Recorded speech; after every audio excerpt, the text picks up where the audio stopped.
Hey everybody, this is your girl LaShawn the Boisterous, and Deuce Terry. we are here tonight, and we have a wonderful guest tonight. We'll bring them on in just a few minutes, but first, I just want to say thank you so much for joining us for another night of the Late Night Hype Show. Our guest tonight is going to be William Brown. He actually hosts the 1804 show. Chapter 2 has been doing it for a while, and it's going to tell us all about it tonight. But before we get into that, we do have a few segments for you tonight. I have some awesome people in our on our team that have been doing some amazing things to enhance the show. We're going to have a sports segment, and we're going to have some current events from Cobra Commander. So, so that's going to be a treat tonight. But again, before we get into that portion, we want to talk about some of the things that Deuce and I have going on and we're really excited about, and we want to make sure you guys know and can get involved, especially for our artists and musicians who are out there. That's right. If you want to submit any music, any talented producers, vocalists, singers, rappers, if you're looking to find somewhere, a platform for your music to be played, you can contact us on deucelatricemedia@gmail.com and we can get your music played on all of our platforms, particularly on 6 different radio stations right now, worldwide. We have premiere Sunday and Thursday, and we're on every day of the week. We're playing Sunday to Sunday. So, like I said, if you want to get that traction going, if you're trying to get some motion, let us know and we can help you out. That's right. We are broadcasting in over, it's really way more than this, but we just use this as a baseline. 84 countries and 43 states. It's actually going to be more. We're going to be in New York, Florida, and California very soon, probably 10 or more stations by the end of the year. Again, right now we are at 6. Our latest being tonight. We just got inducted to the Quality Street Music family. They are based out of Atlanta. We're also, I'm going to name them all. We're on Quality Street Music. We're on Freedom K Radio. That's in Spartanburg. In the mix. In the mix is also in Atlanta. We are on Live 100. WURM. That is in Indiana. That's right. And we are also on We're Just Rap, which is based out of Chicago. And also, what is the last one? Who am I missing? Oh, the Superstation UK Superstation, Right. which is international. Okay. Yeah. And Freedom K is also the one that's international. We're actually on we have 2 spots on that station. So technically 7 spots, 6 stations again, and we're going to be bumping that up to 10 stations or more by the end of the year. Hey, Imani, thank you for checking in. My cousin is checking us in from Facebook. Love you. Thank you for the support. Appreciate you tapping in with us. So this is late night hype. We do this every Thursday at 10 o'clock. But go ahead and set your alarm clock for midnight, 12 to 2. That's what we have after dark with the Voices and Deuce Terry. Like I said, you can check it out on any of those platforms, any of those stations, and it's internet radio. So it's not a lot of commercials like you used to, even if you got Pandora that you don't want to pay for, even with the ads on YouTube. It's us. We're doing all our drops. We're curating all the music and we're playing it for the people. This week we're doing the ladies' night. This So coming week. this coming week Yeah, will premiere for yeah. this Sunday. Hmm. So next week, that's Sunday, cool. But we whole dedication to our block strictly for the ladies. So y'all make sure y'all check in. We're trying to get our numbers up, and every week it's getting better and better. That's right. So, ladies, independent artists, if you have some submissions, you can send it to our drop track link, or you could just email it to us with the email that is going across the screen, the bottom of the screen. That's deucelatricemedia@gmail.com. If you have any questions or feedback, or you want to know how to get on the show, also use that email as well. And also for all the entrepreneurs, if you have any products that you're trying to get some traction as well, if you sell liquor, if you sell hair, if you sell t-shirts, you sell oils, skin products, beauty products, anything like that, let us know. We can get that on for you too. We can do our own commercials. Yep. So, like I said, if you want to do a couple of drops, let us know. We can get that on. Yep, starting at only $25. So let us show you a quick little flyer. It's going to mute us out.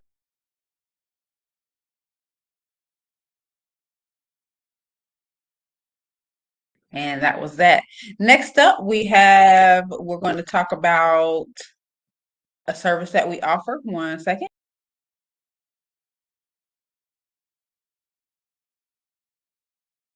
And that's us again. And we are currently working on narration products. Products.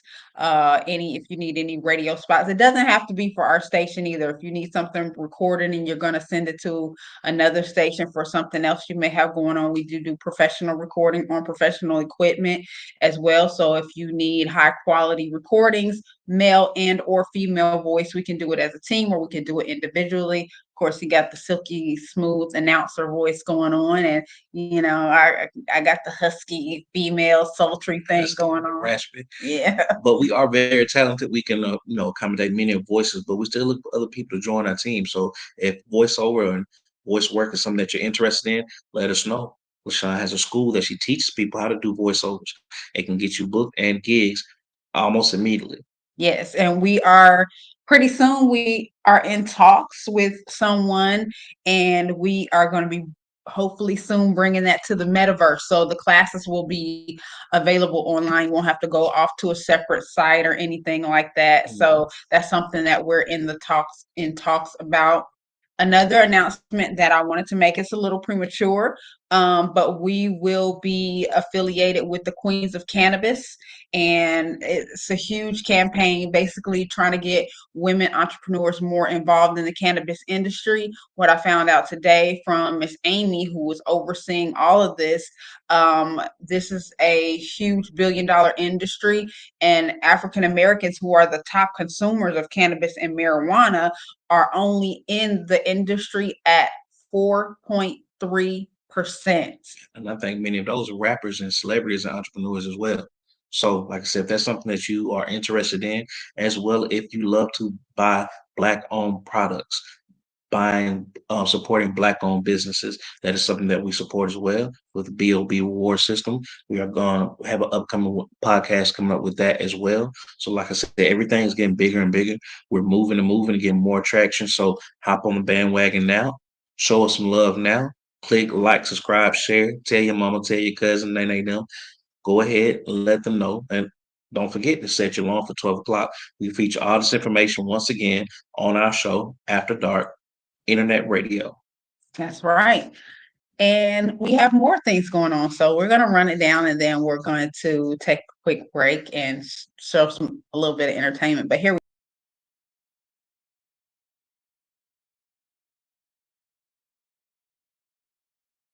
That's the Tipping Point Podcast. That's a podcast that we have for our co-authored book, Tip the Damn Waitress, and Black People Don't Tip. The Tipping Point Podcast is basically a podcast talking about good experiences, bad experiences in the restaurant and hospitality industry. We have a couple of shows that we do, particularly about travel vlogs and foodie blogs, because we love to eat, we love to travel. So it was just the inspiration behind that, but particularly showing how the pink collar industry, the history behind it, and where it comes from. So, like I said, it's just a lot of information, but we do want you guys to share your testimony, share your experiences. I know you guys go out to eat maybe once a week, once a month, and you haven't had the best service at these places, whether they be Black owned or the other people, you know what I mean? But if you just had bad service, the drinks weren't filled properly, the steak didn't come out the right temperature, and you had a tumultuous encounter with one of the servers or the waiter, let us know. You can put that on our Facebook page. Yeah, the Tipping Point Podcast. Or Absolutely. you can let us know at deucelatricemedia@gmail.com. And you can give that testimony. We can put it on our platform. Absolutely. And I'm so excited for this that's coming up. And this will be, it will still be affiliated with Deuce Latrice, but more so on the up and coming Deuce Terry media platform. We are going to be resurrecting something called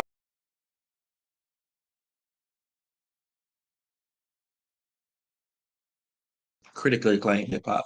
That's one of the shows, me, myself, and now yours truly, that I'm just diving into hip hop as we know it, as of music of today, of the late 90s, of the early 2000s, generations to come, generations that's forthcoming.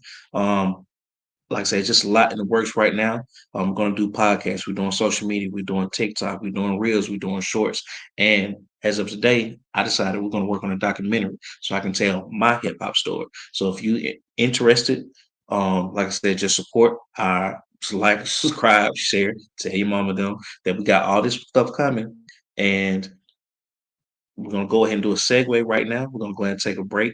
We're gonna go ahead and, like I said, with entertainment with the what's it called? Not Cobra Kai. That's Um, Kung Fu. not ready for that just yet. Just Not yet. yeah, My no, bad. not ready just yet. I'm excited. Yeah, It's funny to me. yeah, but yeah, keep on talking. I'm gonna set it up. And once again, we have our host, what's it called? Um, our guest for tonight. I'm sorry. To give us a little more information about our guest for tonight. Why you do Yes. that? Yes, William Brown. He is a longtime Facebook friend, and I've been trying to get on his show. We just had never been able to make it happen just yet because we are both so busy. But his consistency is crazy, and he has come so far with his show and has had some amazing guests. But I don't want to reveal some of the guests that I recall being on the show. I'm going to let him tell the stories and all of that good stuff because it's just an amazing podcast that he has, the 1804 show. And a lot of it is history. Some of it is history, and he delves a lot into that as well. So we did our first episode of We're in the Carolinas. Tell everybody a little bit about that, Deuce, while I pull this information up. So we recently just moved to the Charlotte area, and the surrounding areas. So like I said, we are foodies and we love to eat, we love to travel. But we want to start at our local area first. So particularly in the county that we live in York County, we went downtown. We had to handle some business and we saw opportunity to go ahead and do one of our food blogs. It was a pretty nice restaurant. We, like I said, we've done a couple other places in Charlotte. A lot of other places that we like to go. PF Chang's. We haven't tried PF Chang's yet. We went downtown to the district. We stopped by a lot of bars, a lot of the places that we see on TikTok that we stopped by, but particularly want to do a restaurant first. Particularly, we tried seafood, which we're neither one of us are big seafood fans, but you can follow that on our YouTube page. And We're in the Carolinas, you can see how we critiqued the aesthetics of the restaurant, the food that was plated, and just the service that we had as well. So, like I said, all that's a segue into the Tipping Point podcast. So, um, where did we go next? Where did we go? The last time we went, last week we went to Optimus Hall, Optimus Hall. That's right. And then was the South End? Camp North End. Camp North End. I'm sorry. That will be coming soon. We're going to go back there and create some content and footage of the experiences. But they told us to come back on the weekend. We went during the weekend. It's usually where my days off, but it has a lot of Black business owners down there as well. So we're just going to try to get some content and get some information, show face and shake hands with a lot of the Black business owners and restaurants down there at Optimus Hall. Anything else we got coming up?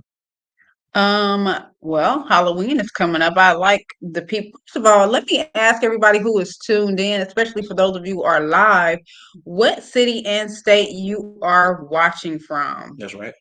So let us know in the chat as I queue up this wonderful presentation for you guys.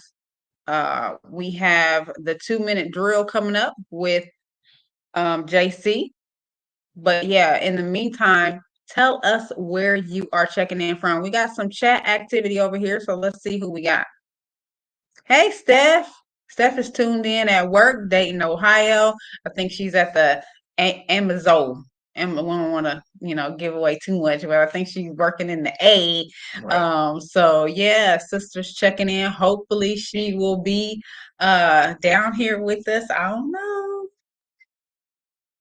But so Chat link where my people at. All your people from your hometown checking in. yeah, dude. So I thought you were gonna set up your I thing. didn't set up my live this time. I'm trying to be focused on our viewers. I was just gonna go back and share it when we posted on YouTube, we posted on Facebook, and we got to keep the traction going. So, like I said, I just want to stay focused this time. I Okay. should have did it live though. Yeah, that's fine. Yeah, so we have multiple chats next time. But also, we are streaming right now on 8 different platforms.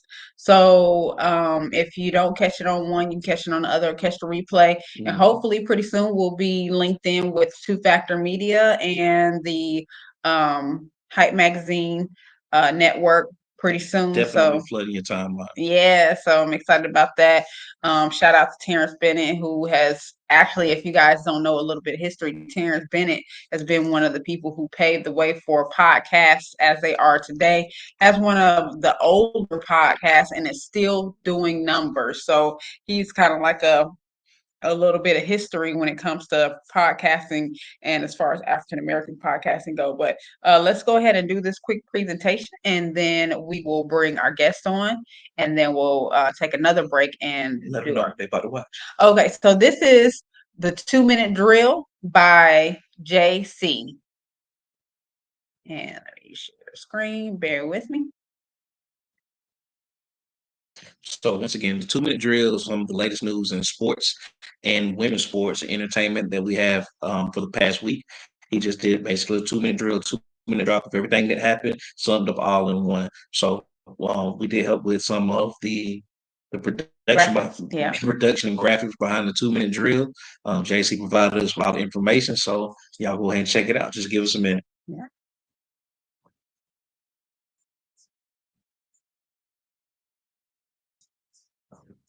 That's fine. Yeah, there we go.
This is Cobra Commander, and here are a few current events.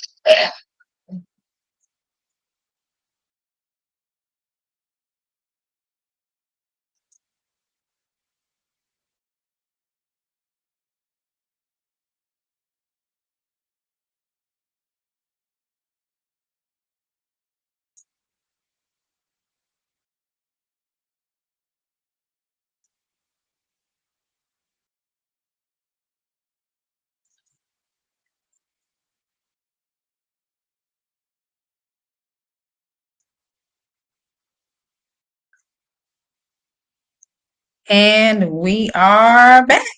I hope y'all enjoyed that. It was Jaron Callahan. He did so well, don't you agree? Absolutely. He's phenomenal. Like, Oh, uh-oh, you need to stop that. Okay, yes. I So, without further ado, we are going to bring our guest who has been so patiently waiting in, and we will allow him to tell you all about his adventures with the 1804 show and beyond. William Brown, what up? Hey, how y'all doing? sorry for the wait, man. Sorry for the Oh, wait. it's all good, man. I learned patience, man, so it's all good. Appreciate it. Awesome to have you. We've been trying to make this connection for quite some time. We finally made it happen. I apologize for last week. We had a lot going on, family in town, all that good stuff, but I'm glad to have you on. Oh, me too, me too. It's a pleasure. Yes. So, first of all, introduce yourself to the late night hype audience and tell us exactly what it is you do and what are your endeavors. Oh man. Well, I'm a jack of all trades, but but yeah, my name is William Brown. I'm 35 years old from Saginaw, Michigan. I'm a podcaster, historian, CEO extraordinaire. But just my future endeavors is just impacting the world, just making sure that the youth is good and that they got somebody that care about them. And the area that you are in, Saginaw, how close is that to like Detroit? I'm not really good with my geography as I used to be. Well, standard distance is like 2.5 hours, but it all depends about how you drive. Like if you drive crazy, then it'd be like an hour away, but pretty much, Okay. yeah, And what about Flint? How far are you guys from Flint? like 45 minutes. Oh wow. Okay. So are you Hmm. guys have you guys been affected by that, or do the people from Flint come to you to Saginaw for resources, or have they been over the years when the whole water situation came about? Well, we not technically affected, but um, I had a ex-girlfriend of mine. She stayed in Flint, and she was staying with me for a little while until her area was secure. So, but we good over here. We got our own water tower over here, so we're not really affected by it. No. Okay. And were you aware, like when that guy, there was a black guy, it was a video that had went viral. Um, he had a water machine that he built there in Flint. He was a retired veteran. That was his focus in the military. So he used his skill set to provide water for the people in Flint. And not a conspiracy theorist, but someone came and tampered with his equipment and damaged it. So he wouldn't be able to provide water for the people in the community. I don't know if you had heard about it. Oh, absolutely. I heard about it, and I'm not surprised. But you know how it is. It's crazy. I ain't gonna say too They don't much, want us. They but don't want us to win, bro. no, never. Of course not. Of course not. Of course not. Now you say you work with the youth in the community or particularly online. What impact do you have on the youth in your area? Well, I'm trying to get more established because I'm pretty much in the process of revamping my business. So I have like several things that I do, like as far as like with my podcast and everything. I also do like compilation mixtapes, and I also do like history, and then I'm about to go into the true crime stuff, and then I'm also about to go into the teenagers and stuff. So I'm about Gotcha. to start And when you interviewing say teenagers. historian and those for us, what do you focus on as far as history? Well, mainly like Black history, the real Black history, not that manufactured stuff that we was taught, but actually get Right. into like the root of it, the whole cadence of who we are as a people and who we have done and what we have contributed to the American public, because so many people are so oblivious to the things that we have done and who we are as a people. So I feel like it's just my responsibility to provide the facts, and I do my own independent research and everything. So, because it's always a debater, so nobody can never debunk me on my subject matters. So I just always Gotta make have the sure. receipts. Oh, absolutely. You know how, Hmm. especially our people, we always trying to Right. debate you. Yeah. So. They gonna come back. But what I find crazy is nowadays, even with the T shows and the movies that do involve our culture, they do little tidbits, they do little facts, they throw little snippets in there of our history. Particularly, we Mhm, just got I got her caught back up. No, we both rewatched Lovecraft Country. mhm, Particularly Regina Hall, Regina King. I'm sorry, redid a series with HBO with The Watchmen, and particularly they was talking about Tulsa, Oklahoma, like mhm. little stuff like that. You know what I mean? Not so much as far as mainstream, but stuff that we do get away with, it doesn't last long. They don't revamp the series or bring us back for a second series. They do like a one and done. Go ahead and shut us up real quick. Mhm. Particularly with the Tulsa, Oklahoma, and the Black Wall Street. Since you are a historian, can you give us a little bit of information on that for people who don't know? Oh yeah. Um, well, Tulsa happened in May 1919 and everything because it was basically um, a young Black teenager who was a bellhop at this hotel, and I guess something happened in the elevator. He accidentally bumped a young white chick, and she had totally freaked out, and then he hurried up and ran. So word got across town, and little did they know that it was some World War I veterans that just came back into town. So the whole town, which is formulating a mob, and a lot of people don't know that it was their prom night. That happened on like the night of prom. And the craziest part about it was, you have just these veterans protecting this Black teenager because the town wants to lynch him for that. And just like any other excuse of any all Black community that was successful, they just use that scenario so they can I was run just them gonna up. say that. I was That's just gonna say solid that too, right? is always a scenario. Some black girl did, some black guy did something to some Catcall or white pussy. lady, or Yeah. and yes, because I posted a clip that I had a conversation with Michelle from BOB Rewards. All of those attacks, like those other towns that were flooded. The town that is under Lake Lanier was a very prosperous African American town. It didn't have any outside codependency on their white counterparts. They were flourishing, they were inventing, they were doing all kinds of things.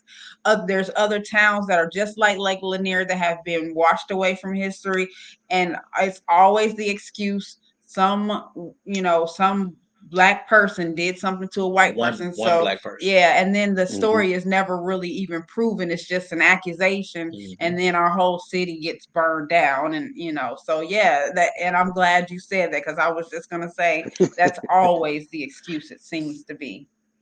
Oh, absolutely. That happened to like many cities. Colby, Right. Florida, of course, Rosewood, Knoxville. Mhm. It was a town in Arkansas as well. Uh, Paris, Texas, of course, and many others. Chicago, and a whole lot of people don't know about Red Summer because a lot of us wasn't taking that, or we gonna bow down and allow you to come into our neighborhoods and victimize us. And it just kills me just how a lot of our people say that we not like our ancestors, and they don't have no clue of how tough and how thugged out our ancestors was, because a lot of them fought back. You know, we always fought back. So They don't that's talk about why. that. Oh, never. Of course not.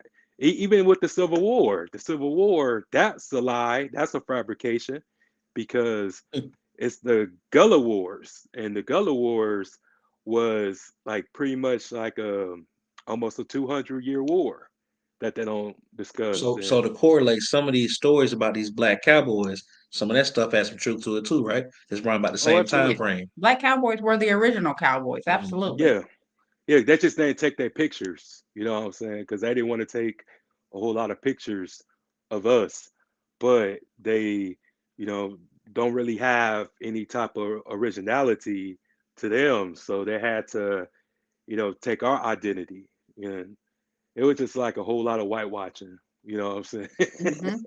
Mm. Still is, you know, And but the truth coming out. because then the story of Tonto and Zorro or whoever that was really Lone Ranger. Lone Ranger, or one of them was Mhm. really the story of Bass Reeves, right? Yeah, Yeah. And he has a absolutely. biopic coming out as well. Hmm. Yeah. Yeah. And also, like, we had even got into, like, it's crazy because, like you said, the whitewashing. Years ago, I had did a study on the true history of Jamestown, and I went digging into all of, when the Pilgrims came, and it was like they call it the starving times. Hey Hmm. Ryan, what's up? In the mixed radio in the building. Um, they basically the pilgrims that came over, they didn't know how to source the land, and so they were literally starving to death, and so they did a lot of cannibalism and stuff like that. And that, like you were telling me the other day when we were talking about Thanksgiving, the turkey on the table was really symbolic of the fact that Cannibalism. yeah, it was us, Hmm. and they were going to the graveyards and digging up the Indian bodies and eating that, and it was a lot of crazy stuff that went down during Thanksgiving, and that it's still celebrated in symbolism, but we just, we like so oblivious to the real history. We're like, oh, it's just family time, and you know, so yeah. But I still want to dig more into that with you and do an expose on that, because Yellow Pain, he brought out a lot of that in his last video when he swung the knife at the baby, and everybody was like, oh my God, he did the one for Thanksgiving. Like, nobody liked that. It was too much shock value in the video, and people like really got on to him about that. I think like you don't even really hear from him that much more after that video. A lot of people railed against him for that, but he was telling the true intentions and the motivations behind the Thanksgiving holiday. So yeah. Particularly Yeah. because we was talking about other prominent towns. Like you said, we spoke about Paris, Lake Lanier. We didn't mention Harlem. Oh, of I'm course. Of tired, so course. I got a brain fog. What's it called when they take our black communities and they tear down our buildings and they start building white neighborhoods in the area? What's Gentrification. gentrification? So Hmm. I'm from South Atlanta, so I particularly watched this happen physically over decades time, but it's currently happening right now in Harlem. Harlem has a Hmm. history, a particular mecca for black people throughout the 1930s and 50s and 60s that we cherish and try to hold on to, but it's currently happening right now. Do you know anything about that? Oh, absolutely. And just like they did with Central Park, because Central Park used to be called Seneca Village, which I did Yeah. a episode about that. And also, just how, what happened in New York too, because there was a whole lot of um, mass murders of us in the 19th century and 20th century, because they had their own, the Indians of the Seneca and many others that was over there. They still over there to this day.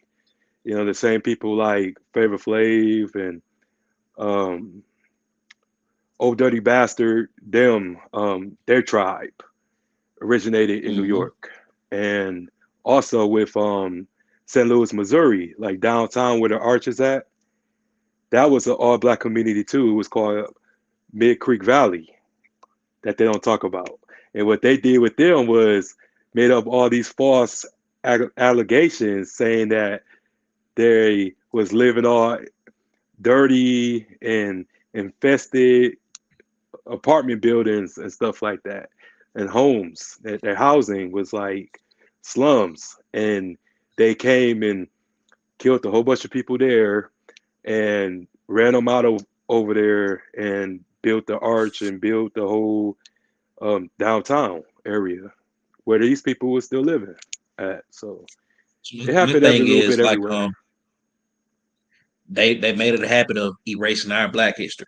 So we made a Hmm. big deal about taking away their history and knocking down the Confederate monuments. So if they go back and destroy our national monuments and historical landmarks to make their stand, like it's a pity Back and pat forth, game. yeah. Yeah.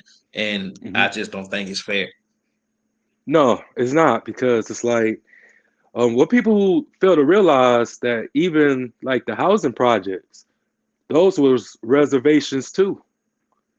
You know, like the slave Mhm. quarters and stuff like that, because they only associate that with the Native Americans, but Native Americans and Aboriginal American is two different things.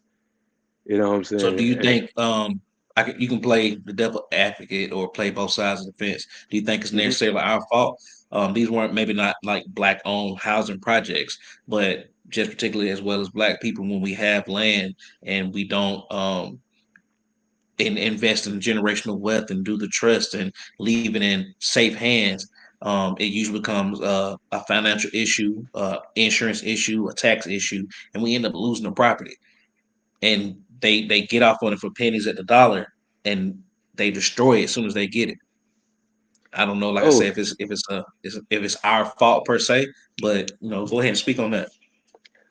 I won't say 100% that it was our fault, but I do feel like fear played a huge part, because it didn't really matter how much wealth that you accumulated.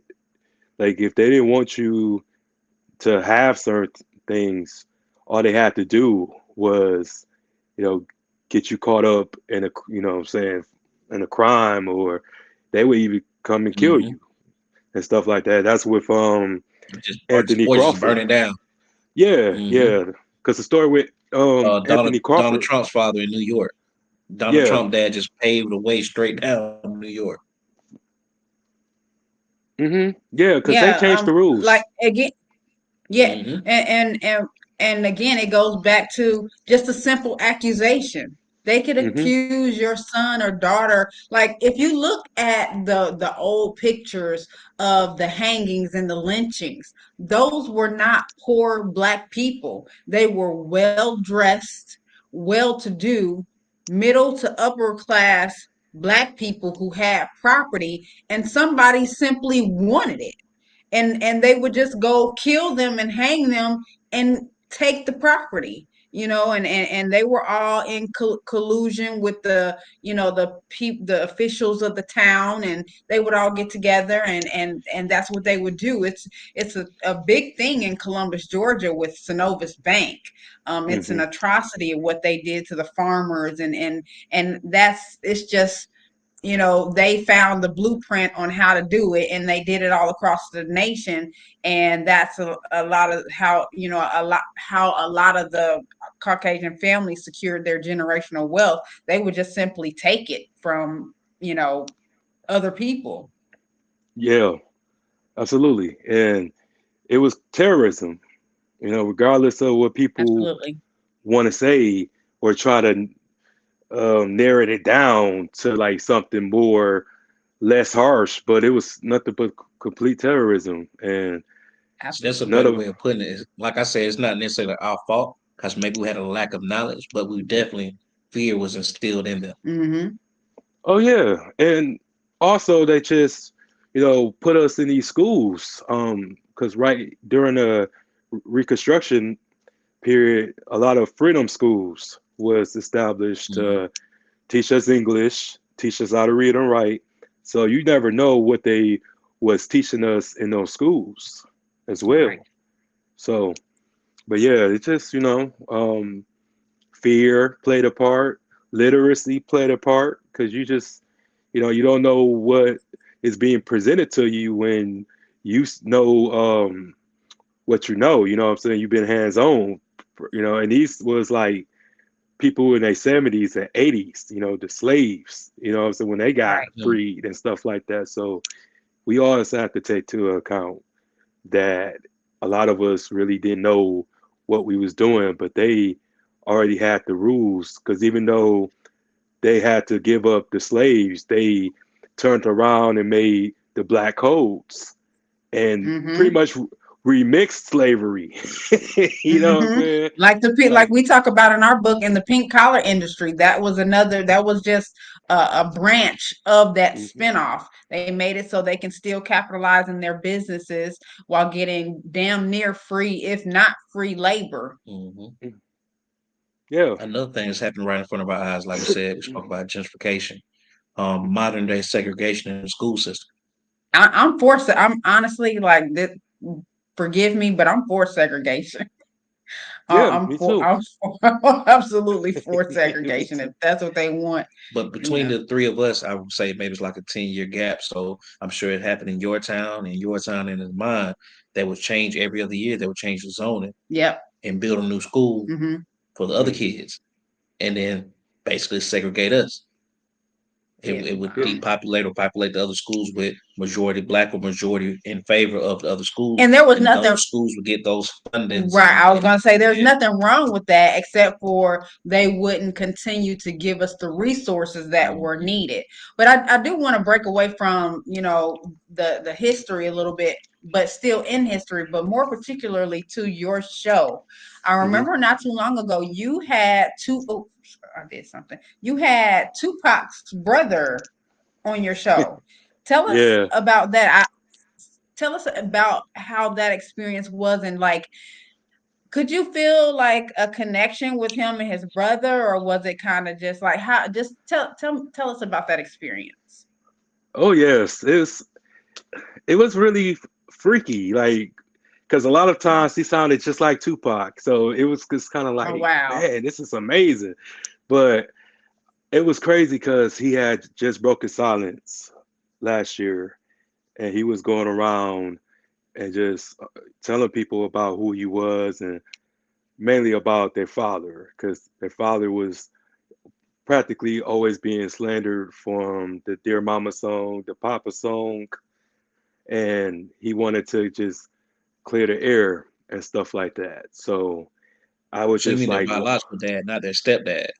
yeah, the biological dad, Okay. by the name of Billy Garland. So Billy Garland Jr. Appeared on this one guy's podcast. So I was just really intrigued because I knew that he was the real deal. So just so happened, like, I really wanted to talk to him myself, and I was just stalking like every video that was being uploaded, and I waited, and I waited to get his contact information. So it was like the day of the last video, he said where his Instagram was. So I hit him up and I sent them some of my videos that I already had on Tupac and everything. And he saw that I was genuine. And he was like, yes, man, I'll sit down with you. Let's do it. And Amazing. everybody everybody thought I was lying and stuff like that. Cause again, nobody really knew his father's side of the family. So All right.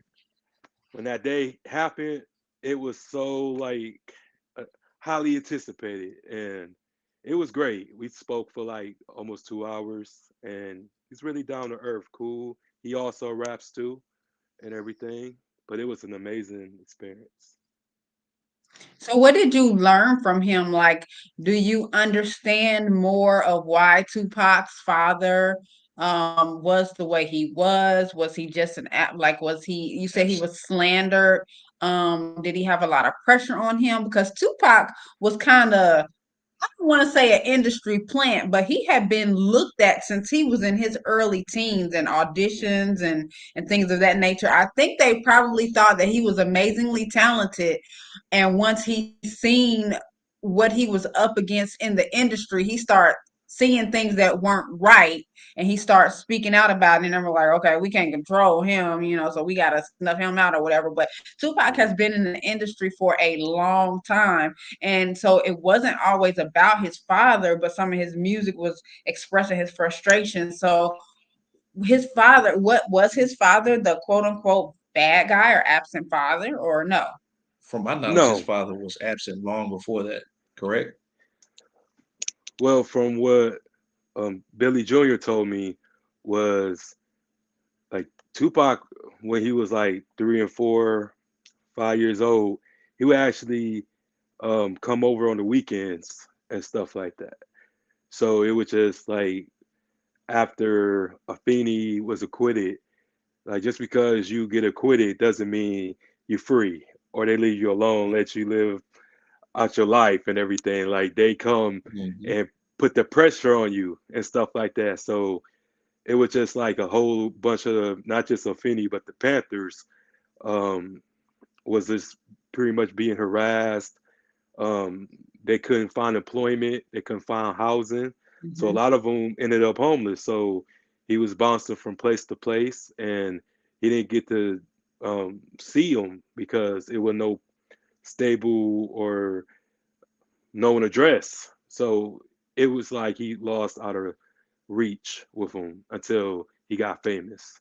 But I can relate, I can understand that because I came from a troubled upbringing myself, and my dad told me a lot of things I didn't really care to know because I was 31 years old at the time. So it was like, okay, why this matter now? But thank you Too for little, too telling late. me, type thing. Right. Yeah. So he was unaware of where he went. He didn't know that they went to Baltimore and then they went to Cali. So he didn't know that his son actually was alive until they saw Juice. But this whole time he thought he was mad at him, and he thought that he couldn't get no relationship with him until he took it upon himself after he got shot the first time. He was like, "No, I didn't never said that I didn't want no relationship with you, or that wasn't true." And he embraced him after that. So yeah, it was nice though. Nice to know that. And that's amazing. I do like that. And so if somebody wanted to go check out that podcast, tell our listening audience how they can check out your podcast show. Well, I'm on YouTube. You can look me up, the 1804 Show, Chapter 2. And I'm on Facebook. You could just look me up by the name of William Brown. And my business page is the same as my show name and everything like that. So, Could you speak on your podcast journey as it's brought you thus far? Because it's a lot of work in this industry, man. It's a lot of hard work and late hours in this game. Can you speak on that? oh my gosh. Well, it taught me my limitations because so many Mm. people, like when you first come out into the public, they want to swamp you. They want to just like come at you at an avalanche and stuff like that. As much as you want to try to get as many guests as you can, it can be very overwhelming. It can be draining because you're absorbing all those different energies and stuff. So it just really taught me about balance and taught me about just hard work and stuff like that. Because I used to always try to be Mr. Critique everybody's platform or everybody's material content. But now, just now do things behind the scenes and do things by myself, and it just really gave me a whole new found respect for anyone that's in this field. is there any tips or advice you can give any inspiring uh, podcasters out there currently right now, particularly maybe with monetization or AdSense or any other sponsorships that people um, maybe want to gather some information about coming into the game? I would say just be as very authentic as possible because you never know who's Hmm. watching you. And even though that you trying to receive the love from your hometown isn't your final destination.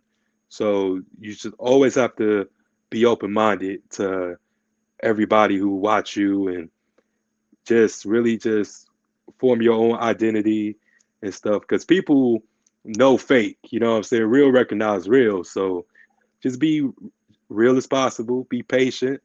And then as far as the sponsors, I would just start locally first, then work my way up.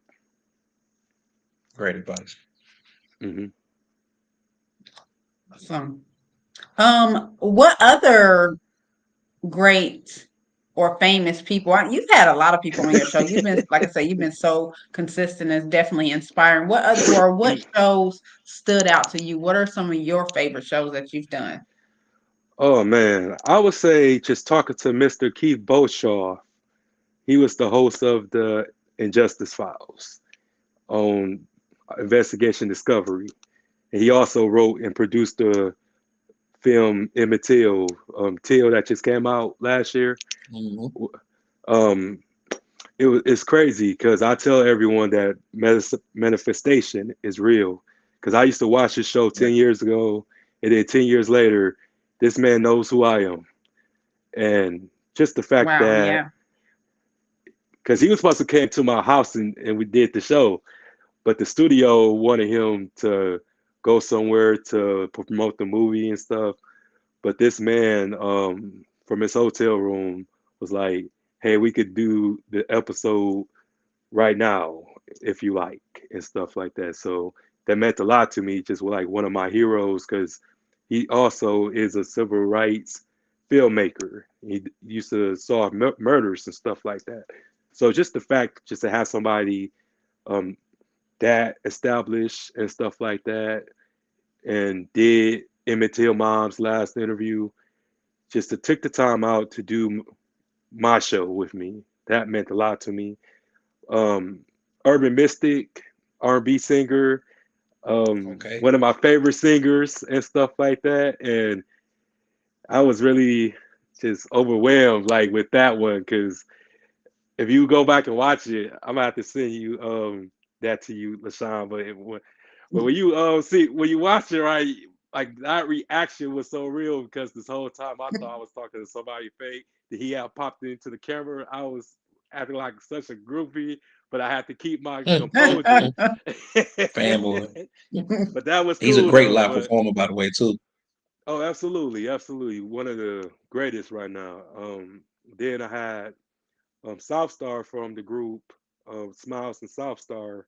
They had that hit song "Tell Me" 20 years ago. So just to talk to him and just talk to just many others, and because I treat everybody as a star. You know, I don't just count just like the celebrities as celebrities. I treat just any and everybody as a star because it takes a real gift to be able to make people feel comfortable and to talk to and just also allow them to trust you with their testimonies and stuff because it takes a lot to sit in front of a camera and tell your deep darkest secrets and stuff like that to strangers. So Right. well, other than that, I just had a blast. It's been a great experience for Like you said, it could be overwhelming at times. Like if me. I can do this full time instead of my 9 to 5, I would do this all day, especially if it's something that you love, especially if you're talking Yeah. about topics that you indulge in and live by, like sharing, like you said, deepest, darkest secrets or history or, just person giving their testimony. That's someone's story. You know what I mean? So people, of Mhm. course, take it personally and people receive the feedback. So how do you manage to deal with, prioritizing your time or optimizing your time in this particular career field? Oh man, just making sure that like, because I make sure I try to do 5 a week. So what I do Okay. is because mainly I work on first shift. Some days I work middays, but I would just always You try to do knock them out. rotating shifts? Yes. Wow. It's amazing because now I'm at like 571. So it was crazy because I would just knocking them out, just making sure that Mhm. I did a lot by Consistency. myself. Yeah, thank you, man. And just making sure that like, cause when I first did the show, like my first episode, man, they clowned me, they teased me and stuff like Who that. is And they? man, my audience, well, they my audience now, but I didn't just really like make an announcement. I just did like the first episode just to test my skills and try to get a little flavor, going. So Mhm. they, Like you say, you came at critique me. yourself. I'm a big critic of myself. I can hear every mistake and enunciation that I do wrong. I'm really big. I'm really hard on myself. Oh, me too, man, because I'm a perfectionist. So it just really bothers me when I go back and re-add some of the material and I be like, man, like why did I have to say it like that? Why did I pronounce it like that? So, but I try to, Mhm. to tell myself that, look, I'm human and stuff like that. So it just was one of those things that I had to learn how to deal with and just really getting used to my own voice because everybody like, man, you have such a very powerful, unique voice, and I sound like a dork to me because I just has this thing like, but I just rock with it, what I'm saying? If they like it, I love it. But just with Real. the time consistency is just knowing what you want to talk about and because I would just like make the thumbnails first for my YouTube channel. I would just make the thumbnails, and then like whenever like I had like a writer's block or whenever I had like a show block, then I would just go back to my old thumbnails that I made, and then just like refill that spot. Because if I was interviewing somebody that night and they stood me up, I would always go back to that old thumbnail as a plan B, and then just do it Right. freelance because the show must go on. You know what I'm saying? Was it was it scripting or like doing the bullet points? Was that hard for you in the beginning? I'm pretty sure you got the hang of it by now. Oh man, I do everything from the top of my head now. I Yeah. I was always been like, like that. for I always been like that because I don't want people to think that it's all generic. And also, I just want people to Hmm. understand is like the more that you convey it on top of it, but whatever works for you. But my method is like it's real, like it's raw and uncut. And then I'm very Organic, yeah. right? graphic, yeah, and I'm very graphic with mine because I'm so passionate and just really want to just talk to our people about just how serious it is because they don't know how many people die for us to have these opportunities. So I just That's really right. want to, Absolutely. yeah. Absolutely. And I'm just so grateful to have you in my circle because I look at your posts, I look at your consistency. You're funny as hell. You crack me up. We go back and forth with the goofy stuff. So I'm Yeah. always appreciative of the occasional laugh here and there. Um, Something you posted today just had me in tears. You always posted something great. Oh Oh, yeah. it was the it was the baby in the bassinet. The mama sitting baby Oh, the Prince of down the Egypt. street. Yeah. That was hilarious. So sense of humor is definitely on point. Just Yeah. amazing. We've been friends for I want to say a little over a year. So it's just been an amazing connection and watching. Now I think I remember seeing you transition from the 1804 show to the 1804 chapter two. What made Hmm. you transition? Let me give a shout out to Aunt Belinda who checked in with us as well. Hey, Hey. Auntie.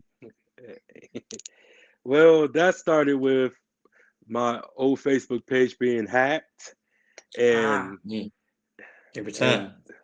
oh my gosh, man, I was so mad because on that first show, I was over like 300 episodes, right?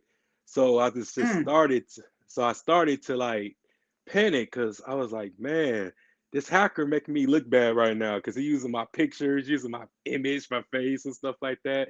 And people don't know, and even if they do know, you got haters and stuff like that. You got people who don't like you. So since they don't like you, they're going to start a smear campaign on you and stuff like that. They try to hmm ruin your name and image and stuff like that. Brand. But Hmm. yeah, So and do you think it was somebody you know? I have no idea to this day. Oh, wow.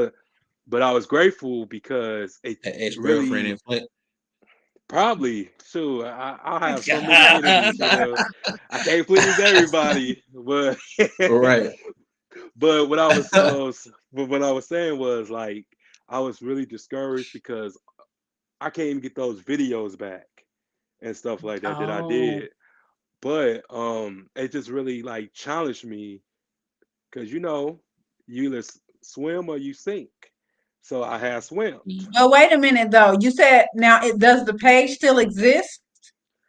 No, no, the Facebook took it down because so many people was reporting it, so they had Reporting took it it. down. Oh man. Okay, So I I can't was even get gonna those say because videos back. if the page was still there, I could show you how to get the videos. But if they took the page down, then dang. So you did Yeah, a whole rebranding process. yeah. hmm I just wanted to Started from just scratch. get absolutely. I started from episode one, from of episode 300 of the old show. I started back from one, and now I'm Wow. at 571. So, Love it. but Love it it. was, but it was good though, because it really gave me such humility, because you just never know what can happen, and this is why Hmm. you always have to make sure that you're not in it for the wrong reasons. You in it for the right reasons. Because I always look at, even though I'm doing like podcasting, I look at it as activism. It's my therapy because I have went through so much, just losing people that was close to me, and it just gives me a way to cope with that. And that's why I work like a Therapy. madman, because I have so much pain that's in my heart and stuff like that. Just losing both my brother, losing my dad, losing both my last remaining grandparents, cousins. I lost an aunt. I lost friends, a little bit of everybody. I've been to like And this was 11 all in the funerals for five span of years. what, like 1 year? 5 years. 5 years. Uh-huh. So it was a lot, because I'm young, I'm saying. Well, I was young when I first started on that quest.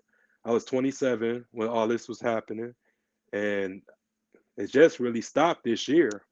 So it was just like a continuation of all of that. So I just wanted to be able to teach and tell everybody about like mental health and depression, because they don't think we go through anything as black men. Like they Hmm. just think that we just don't have any emotions, we don't have any feelings, we don't have nightmares, that we don't want to be held and stuff like that. Because I have PTSD from losing my brother and stuff, because he looked just like me. I'm just a younger and taller version of him, but we have literally the same face. It's like freaked me out just seeing him in Irish that twins is casket. what they call it.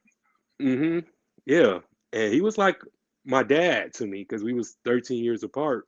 So it really affected me so much because I felt it, and it was like Mortal Kombat when Shang Tsung take someone's soul, and I felt like someone took my Hmm. soul.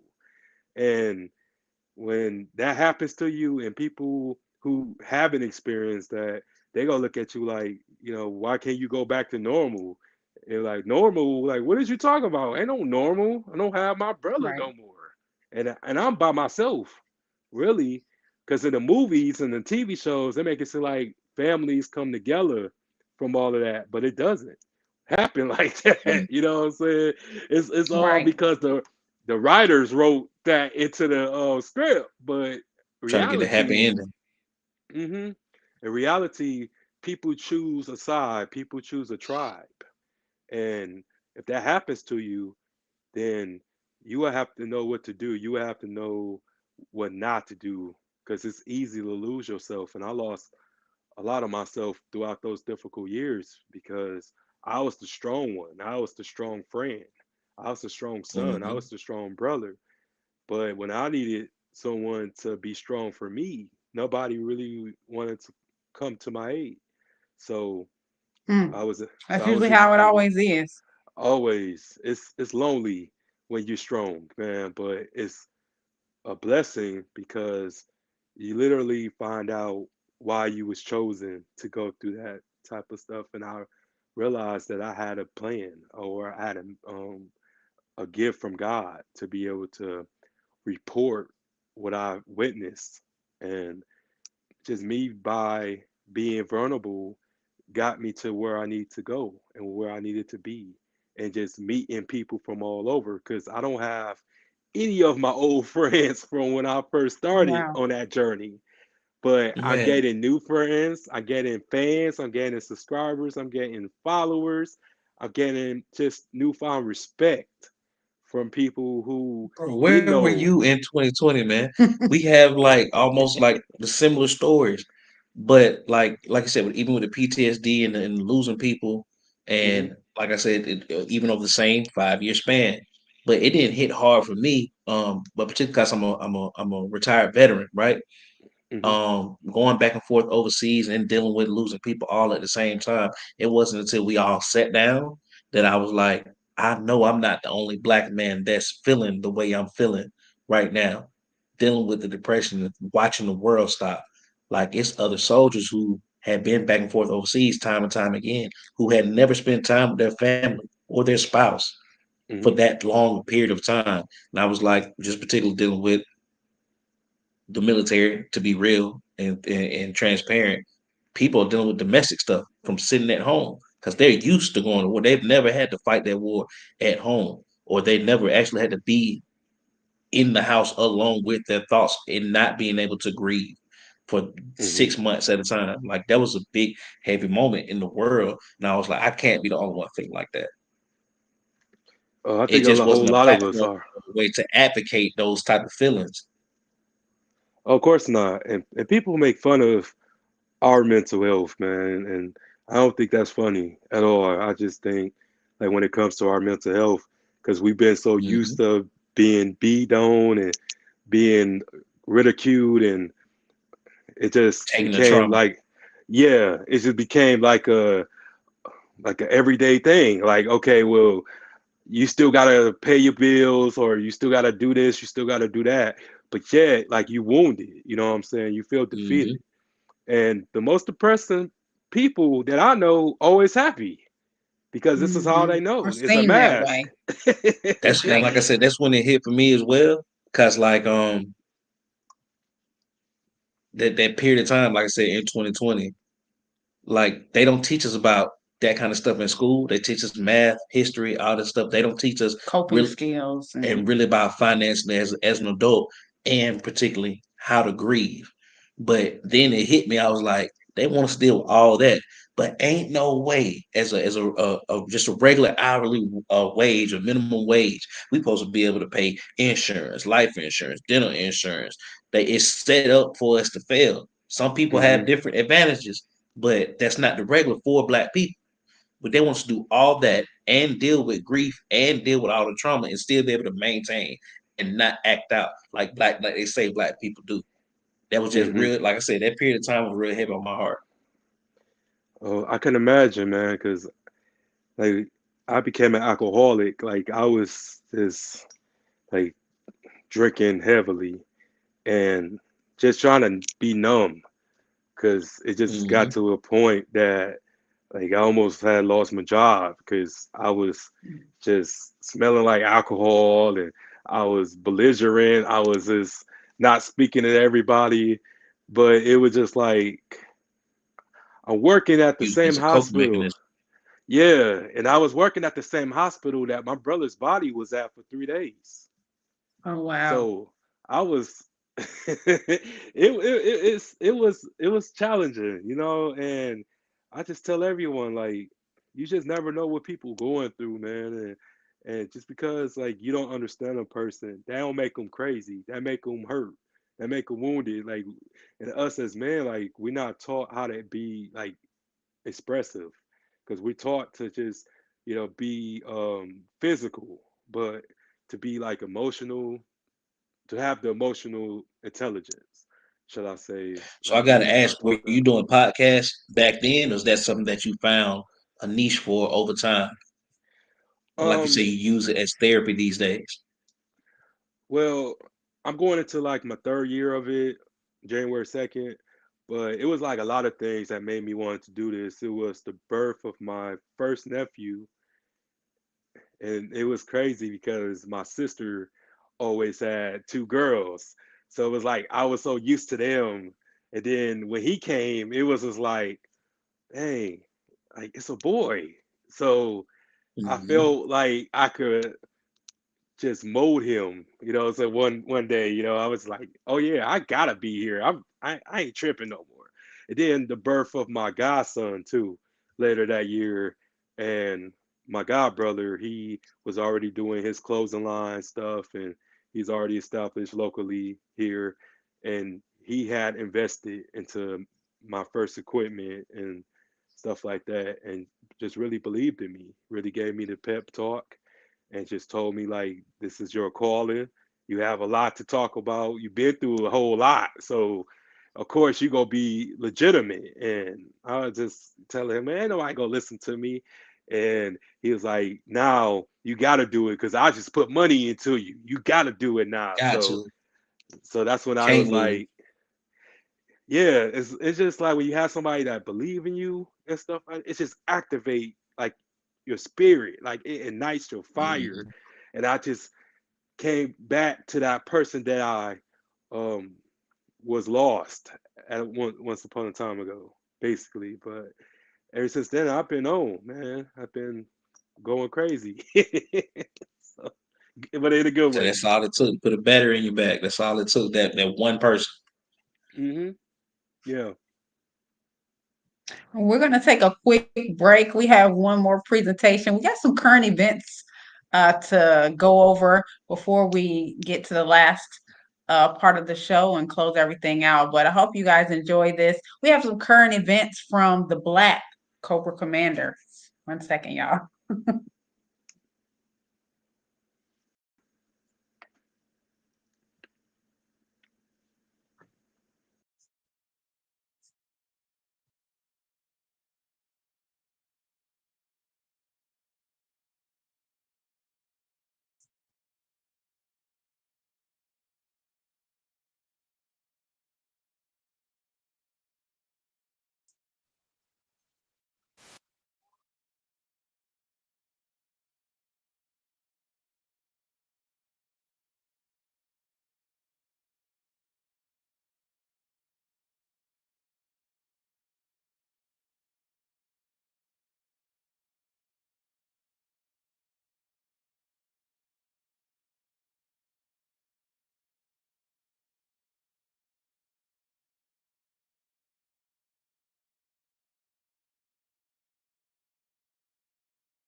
I hope, I hope that y'all enjoyed that because I thought it was hilarious.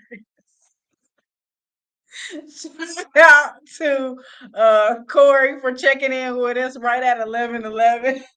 But I'm sorry, y'all. I thought No, in fact, listen, this is why I don't drink on air. Listen, what's his name?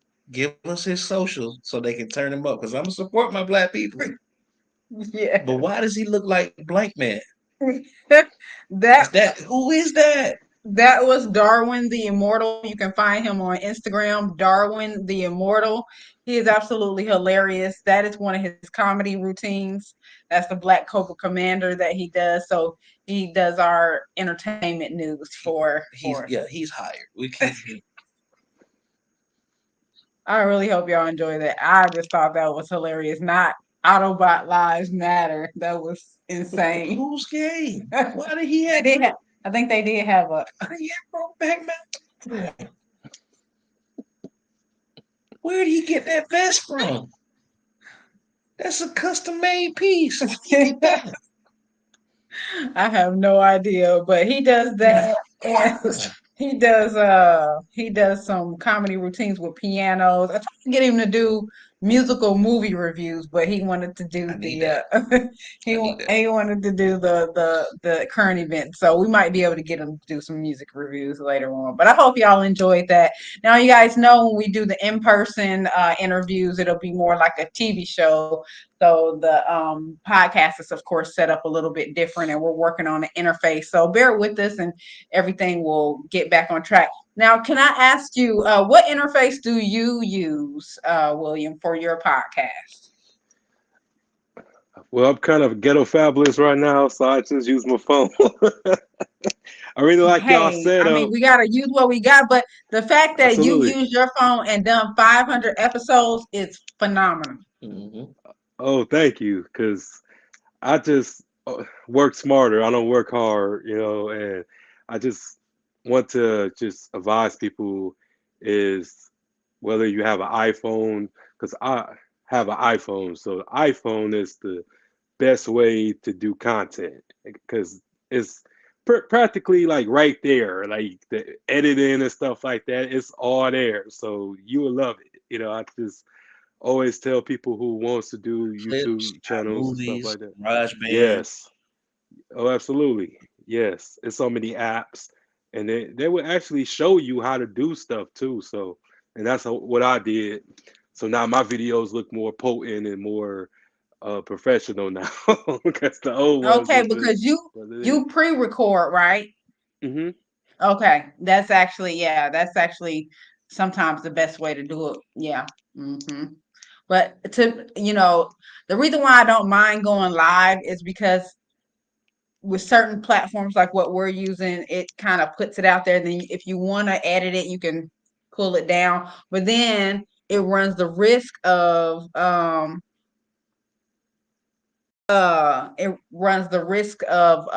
am I trying to say? They said they didn't see. Oh, did y'all not see the shared screen? Or Will, did you see it? Mm-mm. no, y'all just saw us Y'all just laugh. said no. Y'all didn't say nothing. No, I didn't. I thought y'all could see it. I didn't know. Yeah, I tried to share the screen. So y'all Smoking. Oh, It's all oh man. good. Yeah, y'all could I probably. thought we shared the screen. So it didn't Oh, show up? bring it back. Okay, hold on. yeah. Let me try it again. Let me go to the live on a different platform. So y'all were just laughing at us laughing, basically. Mm-mm. Oh my God. Did they see the intro? Did they see JC? Hmm? See, look, Will, we learning as we go. Yeah, Hold on, yeah. let me That's. see. I don't. Okay, let me try to run it back. Let's see. Oh, I didn't share it to the They ain't seen nothing. They didn't see nothing. Okay, let me try it again. Let's do let's show y'all the entertainment news again. Play that last. Run Black Cobra Kai back. Okay. Here we go. Okay, 1 second. Sorry. Thanks, Auntie. Let's see. Share. Oh, when it appear over here, I was supposed to put it over there. They ain't seen nothing but smoke.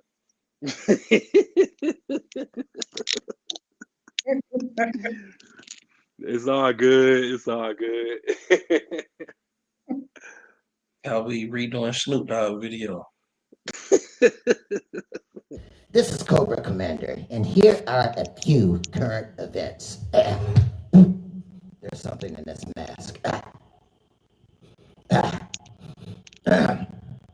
So, one lost evidence turns up in James Brown's mystery. That's right, the late great godfather of soul, James Brown, died in 2006, but he has yet to rest in peace. And children and advisors of Augusta's favorite son spent years fighting over his colossal fortune. Even a daughter claimed his crypt was empty, and yet a court ruled that the fourth wife was not really his wife. What could have happened? And then a dozen other people who knew the godfather of soul said and called for an autopsy of her criminal investigation of his death. I can see his stuff. In entertainment news, Jada Pinkett Smith, the well-known actress, has a new book out called Worthy. And she talks about stuff and other things that some of us don't care about. But then here's the real question. You know, as she talks about how she didn't really want to be with her husband, Will Smith, and all of these things. But the real question is, who gives a shit? Oh, and another thing. And if you look on Amazon, you see her book, and at the bottom it says, people who bought this also bought big bags of shit. I didn't even know that they even sold big bags of shit. And in a little bit of sports news, what UCLA's coach Chip Kelly said about Deion Sanders and the Colorado Buffaloes. Colorado Buffaloes are coming off of a bye week and face a pivotal matchup with the number 23 UCLA Bruins. Coach Chip Kelly has a lot in common with Deion Sanders. You know, the pair of Pac-12 coaches were analysts in the network television world at different points in their respective careers. And they'll face each other for the first time on Saturday and have a lot of respect for one another. Here's what Chip Kelly said about Sanders. Says they're outstanding. I think that in the offensive side of the ball, you know, Edwards at running back, and then the trio of receivers with Weaver, Horn, and Hunter, they all can really, really run. They can all really, really go. That's just a little bit for the news. And so this news segment from Cobra Commander was also brought to you by a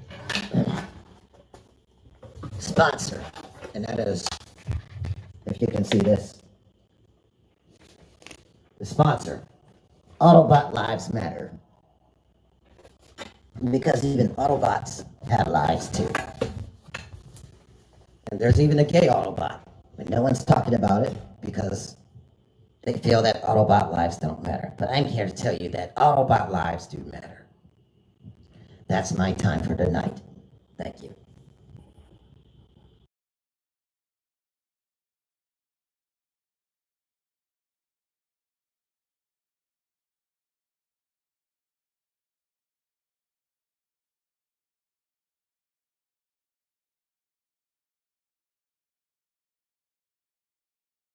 You know we gotta start this.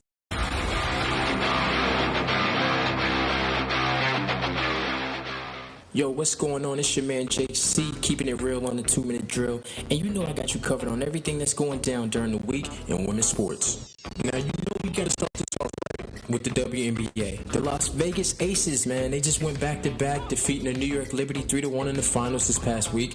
Two-time league MVP A'ja Wilson, she averaged a double-double throughout the entire series. And not to mention, they got two all-star guards on that Las Vegas Aces team, Kelsey Plum and Jackie Young, playing out of their mind. Now, the New York Liberty, they had some firepower of their own now, coming from league MVP Breanna Stewart. Now, she averaged a double-double herself, but that's pretty much all New York got from their stars throughout the series. Yeah, it was a rough shooting series for all-star guard Sabrina Ionescu. I mean, she only averaged 9 points on 31% shooting from the field. That wasn't going to cut it against the Aces. And going back to the Las Vegas Aces, I mean, when you got A'ja Wilson down low doing her job, and then you throw in two all-star guards, Kelsey Plum and Jackie Young, who averaged both over 18 points during the series, that's a recipe for a championship. New York simply just didn't have an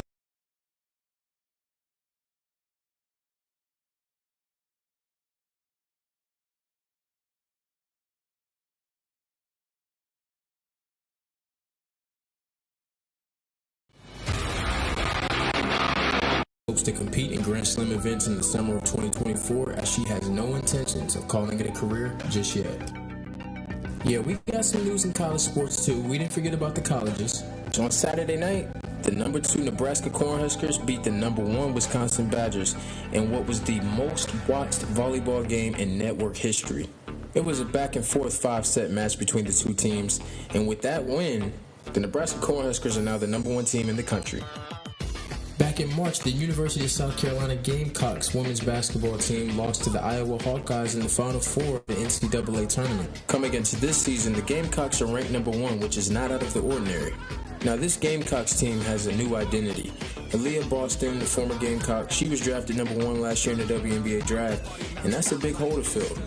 On top of that, head coach Dawn Staley has 5 new freshmen coming in that she expects to be able to play some minutes. This is a new look for Dawn Staley in the South Carolina Gamecocks women's basketball program. Tasha Butts, the head coach of Georgetown University's women's basketball team, lost her fight with breast cancer Monday morning. Georgetown hired Butts, a former WNBA player, back in April.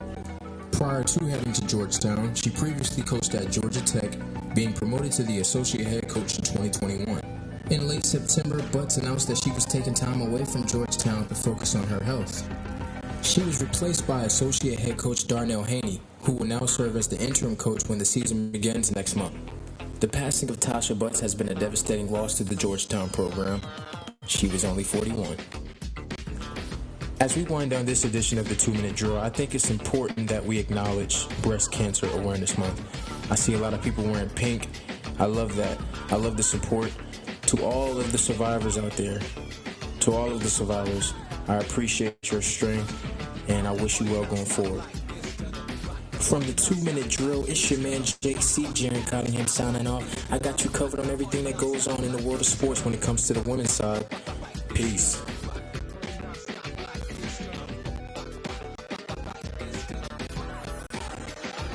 And we are back. Thank y'all so much. And thanks, Auntie, for letting us know we have been technically impaired.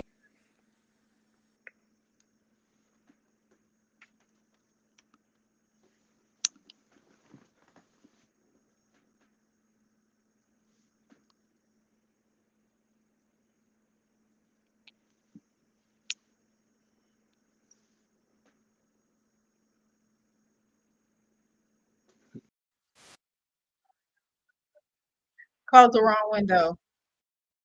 So we are back, y'all. So thank y'all so much.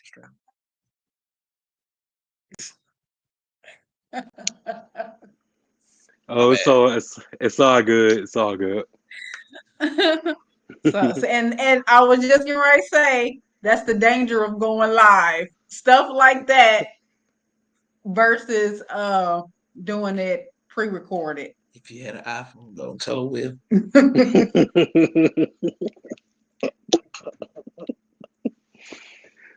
It's I'll all never get an iPhone. I'm team Android for life. But we, of course, we just want to thank you so much for coming on. It's been a long time coming. I'm so happy and I'm so proud of you for doing what you're doing, for pretty much, I mean, the youth all around the country, because your show, anytime you put something on the internet, that means it's a global show. So people Right. all around the world, young and old, are able to see our history as you are teaching it. And a lot of things people don't know, and you're one of the warriors, the soldiers, to bring those histories, whether it be an atrocity or hidden fact or just something that's not well known, to the forefront. The fact that you have people that, no matter how long, or they just see your passion and they're like, sure, man, I'll come on, I'll be a guest. That says a lot about your personality and how people relate to you as a prominent person in our culture. And so you are a walking, talking piece of history because of everything you're doing. You're paving the way, and we thank you for that. No problem. And us as black people, man, we gotta stick together because the Yeah. internet got us looking like we can't get along, like we can't coexist, Mm. and we better than that. You know what I'm saying? Because it's an Eating people with agenda. chairs and stuff. Yeah. Hey, I ain't gonna lie, man. I was so happy that day, and I couldn't wait to get Mm. back to work on that Monday and stuff like that. But I was just gonna say that we gotta have that same energy. We gotta have that same enthusiasm, and just figure it out. Just as far as being on one accord again, because it's happening. It could be more, you know, unity, but it gotta be in a positive way. But that was positive too. But It definitely was positive. Was that Rodney King court trial? He's like, can't we all just get along? Yeah. Talking about history. All right. All right. Well, we yeah, Oh, hold on, oh, Will. If you got any available positions or applications available for your tribe, brother, I want to join. I'm down with you. Just want to say that. oh yeah, yeah, no problem, man. Yeah, we gotta get y'all. We gotta get y'all on my platform now. yes. Yeah, Yes, I we would can't wait. definitely love to come aboard. Yeah, Anytime cause you're in Charlotte, let us know. How about that? We can do it on oh yeah, set. for sure, man, for sure, man. Cause now this is a family right here, and blood don't have to be family. It's vibes, and I go by Right. vibes, man. That's Right. right. But yeah, I really enjoy myself, and I wish you two the best. I don't know how long y'all been doing your platform, but I just feel honored to be a guest on it. Well, thank you. It's definitely a pleasure. We've been doing this for what, about 2 months now? 2 months. This is well, Late Night Heights been around for longer than Yeah, two well, Late months. Night Hype's been around since 2020. Okay. But we joined up within the last year, been moving around, getting things situated, and we finally launched. And like within the first month of our launch, we got the radio stations, and everything else going on in the books, and it's just been crazy but amazing. That's what's up. Congratulations. They should be. They don't know. All Right. right. Thank you. Thank you. But yes, you are such an inspiration. Please keep doing what you're doing.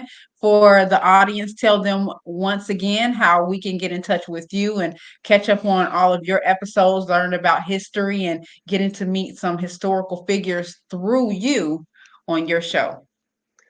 Well, Facebook, William Brown, Instagram, Real Dollar Wheel, YouTube, the 1804 Show, and you can look me up through Facebook, the 1804 Show Chapter 2 as well. All right. Y'all heard it. Gotta get some sound bites with a pause. Yeah, I Yeah. think I do have that. Hold on. Oh, I think I do have that down here. Hold on. Let's see. oh, Is that clap right here?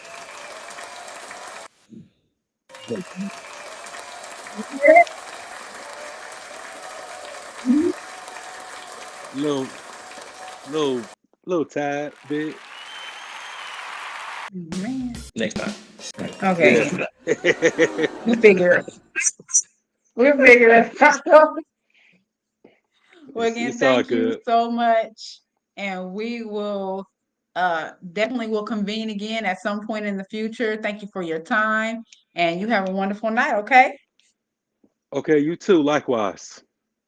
Thank you. Thank you. Bye. So yes, that was our guest, William Brown from the 1804 show. Please, please make sure you support and check him out.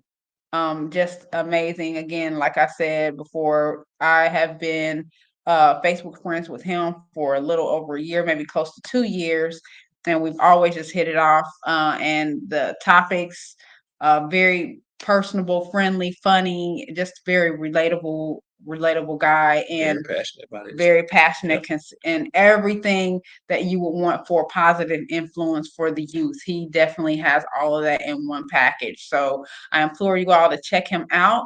And please make sure, if y'all have any questions, if you want to be on the show, if you want us to put your ad on the show, if you want us to put your ad on the radio show, and we are looking for sponsors as well. So we want to, bring this out to more people with a bigger and better marketing budget. And of course, if you would like to sponsor, you can assist us in doing so. I'll also take donations if you just feel inspired and you like what we're doing here. One of the artists featured on our show, King Elway from my hometown, Griffin, Georgia, will have his own liquor on shelves tomorrow in Griffin, Georgia, at Griffin Packaging Store, as again in Griffin, Georgia. So if we can get that sponsor, cuz let us know. We hope we more than that. I'm just saying. Go ahead, babe. Yeah, we would love to, have a bottle and show it off for the Right. people. Oh, Yeah, so, but it's anyway, if you have a product or service you want us to help put out there, again, right now the most profitable and affordable advertising that we have is starting off at $25. We can do a verbal commercial if you have one already put together, and it's going to go to 84 countries and 43 states. So if you have an online store, anything that's virtual, that definitely will be right up your alley. selling bundles. And if it's a local service, again, we're in the 43 states. Of course, Atlanta, we're in Texas, we're in Chicago, we're in Indiana. So Atlantis. yeah, so we got a pretty wide reach for it to be only our second month doing this. And again, we're going to be on over 10 stations by 2024. So we're excited. So we got like 20 minutes to the show start because we got another show. So you guys make sure you check us out. You can go to live365.com or live100wrm.com and check us out. After Dark with Boisterous and Deuce Terry. But it's on In the Mix Radio. In the Mix Radio, Live 365, and then our show comes on through them. In about 20 minutes. So we shall see you guys next time. You can check us out next week. It may just be us. We may have another featured guest. Like I said, the premiere for Sunday and next week will be the Ladies' Night. So you guys make sure you check that out on the radio. You can check us out at We're in the Carolinas on YouTube. You can check out our books. They're currently on Amazon right now. Again, the name of the books are Tip the Damn Waitress, is a pretty loud, bright pink cover. And then the second book is Black People Don't Tip. And there's a reason why we named it that. And we do have a show that we've actually been invited to go on a huge TikTok platform and talk about that. So we're going to be making a video for that soon. So a lot more people are going to be hearing about this book. So I want you guys to be one of the first. You do have a Kindle version. So if you don't have a lot of money, the $19.99 is for the hard copy, $9.99 for the Kindle version of the book. And we're getting ready to go on a huge interview campaign to promote our books because we want people to understand. Yeah, we want people to understand, like when we say Black people don't tip, it's kind of like we're dispelling a misnomer. Now, both of us come from the restaurant industry. We both have extensive experience, and a lot of the people that don't tip just so happen to be demographically Black people. But white people love me. There's a reason behind that, and we go into it. So we don't just say, this person is Black, I don't want to serve them. But it's one of those books that you have to read because reading the cover will piss you off, but that's exactly what it's meant to do. All Black people don't code switch. Some people just naturally just talk the way they really do. Some people don't switch it up to Terry. sometimes, and they don't get, it reflects on their tips. Right. No, it's just one of the points in the podcast, one of the points in the book. If you have any other points that you want to point out, you point us out at deucelatricemedia@gmail.com. And we will be launching and announcing our official date for the Tipping Point podcast. And again, if you have any restaurant experiences or unique experiences, and on this also, Tipping Point podcast also talks about your Uber experiences, your DoorDash. All of that is a part of bed bugs. Yeah, all of that is a part of the pink collar industry. Well, not really hotels.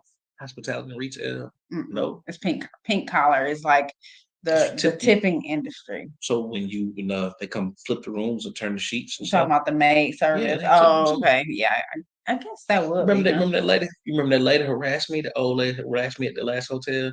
She was like, I came to the room, y'all showed in late. Oh, yeah. Miss Betty was waiting for her little money. Yes. Miss Betty, let me go get some change. And you're right. And you're right. That is a part of the tipping. And don't pressure me about no money. Right. Count my Because pockets. they actually the room service people do the hardest work in the hotel other than the Right. maintenance man, and they do get paid the least. So you're absolutely right.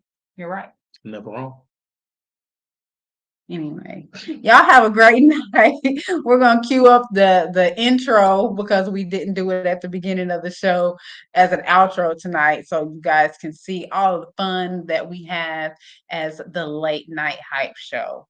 So again, we thank y'all so much for just being a part of the audience, and we really appreciate your time and attention. Any last words from you, Deuce? That's it. Shout out to Shout out. Okay, I'm queuing up the video. Oh, we let it. He said it.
I just lost